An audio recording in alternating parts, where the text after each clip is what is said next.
목요일 아침에 외신 브리핑입니다. 이제 2012년 증시가 2거래일, 딱 오늘 포함해서 목요일, 금요일, 내일까지 2거래일 남겨놓고 있는 상황인데요. 그 전에 재정절벽 타결을 좀 볼 수 있을까요? 기대는 해보지만 아직까지도 안개속입니다. 오늘도 이 재정절벽 얘기를 맨 처음에 보여드려야 되겠는데요. 질은 양에서 나온다 이런 얘기도 있지만은 제가 외신을 많이 봐야 좋은 내용을 전해드릴 수 있는데 요즘은 정말 편한 게요. 항상 이 재정절벽은 하나씩 꼭 들어가기 때문에 그만큼 고민할 요소가 좀 적어집니다. 처음에 워싱턴 포스트지부터 보시겠습니다. 기사 오프닝에서 아예 자극적으로 문구를 뺐네요. 지금 보시는 대로 이제 일주일만 있으면 미국은 재정절벽 아래로 추락하게 된다. 이제 이렇게 시작을 하고 있는데요. 사실 지금 미국의 경우는요. 솔직히 세제 혜택이 상당히 이것저것 많습니다.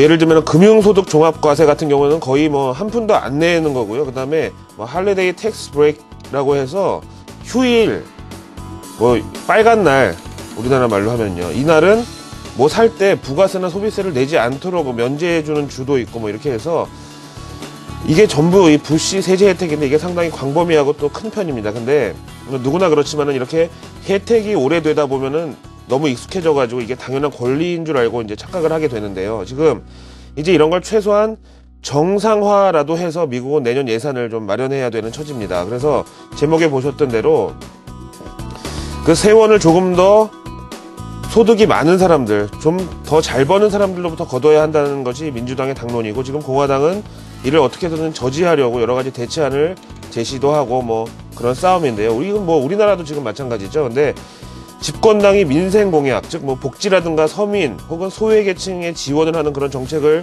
추진하기 위해서는 당연히 돈이 드는데요. 이제 야당은 이걸 어떻게든 막아서 여당에 좀 흠집을 내려고 그런 거고요.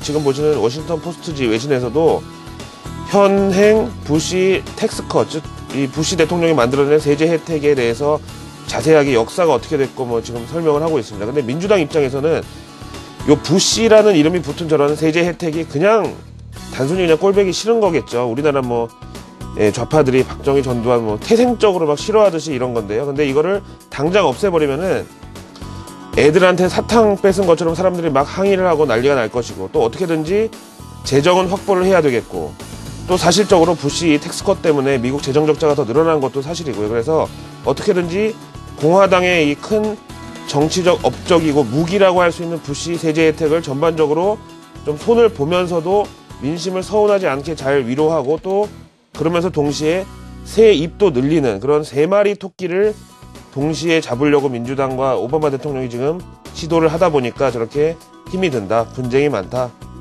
이렇게 봐야 되겠습니다. 재정절벽에 대해서 보셨고요. 다음에 미국 펀더멘탈 뉴스 하나 보시겠습니다. 블룸버그 통신이 전합니다. 보통 제가 이 자막을 의뢰할 때는요.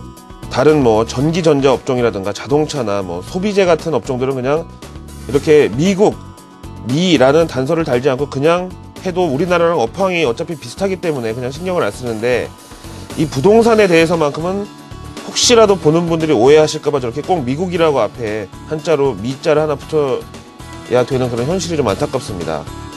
아무튼 미국은 이제 부동산이 정말 살아나고 있습니다.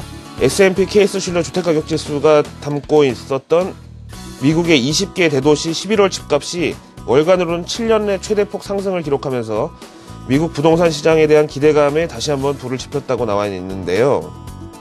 근데 여기에는 현재 사실상 제로금리인 모기지 담보대출 금리 이런 환경의 영향에다가 또 연준이 매월 450억 달러 모기지 담보부 증권을 매입하는 부동산 시장 지원을 목표로 한 이 QE3를 발표한 지 3개월 만에 실물 시장에서도 이렇게 반응이 나타나고 있다는 거죠.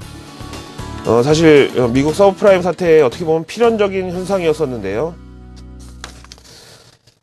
빌리는 사람이나 빌려주는 사람이나 거의 과열로 이성을 잃었던 그때 당시 상황이었고 어쨌든 미국은 이번에도 이런 이 부동산 버블을 통해서 불황 탈출에 나설 것으로 지금 보여지는 만큼 앞서 보신 재정절벽 이 이슈는 사실은 오늘 당장이라도 아니면 내일이라도 의회에서 합의하면 딱 끝나는 단기 악재인 반면에 이 미국의 주택시장 회복은 장기 프로젝트 혹은 내구성이 아주 강한 장기성 호재라는 점에서 저는 이 주택시장 가격 회복을 더 크다고 보는 거죠. 세 번째 외신 보시겠습니다. AP통신이 전합니다. 이번 크리스마스 미국의 이 소비 매출이 생각보다 좀 실망스러웠다고 하네요.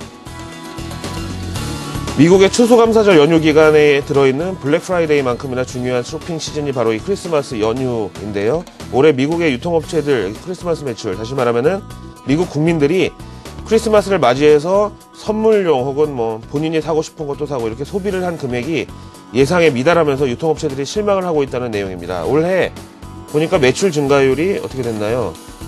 0.7% 증가율을 보여서 2008년 금융위기 이후 가장 낮은 상승률을 기록했다고 합니다. 이유는 두 가지입니다.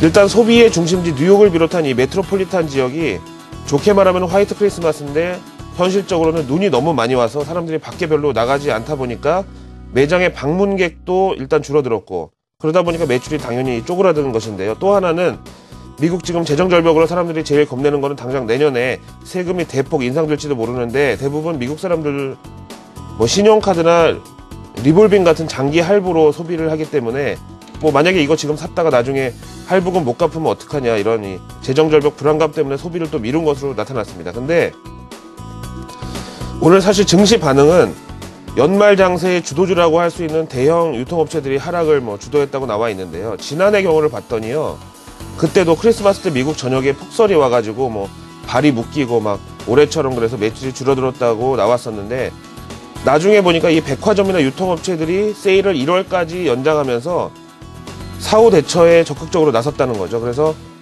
결국 뭐 폭설도 있었고 뭐 재정절벽 우려도 올해 다 알겠는데, 결국 나중에 보면은요, 살 사람은 다 샀고 또 팔 사람은 어떻게든 다 팔더라는 거죠. 그래서 재정절벽도 해결만 되면은 이런 대기 수요가 오히려 소비를 한 번에 빵 하고 터트릴 수 있는 요소가 지금 대기하고 있다, 기다리고 있다, 이렇게 보겠습니다. 목요일 아침 외신 브리핑이었습니다.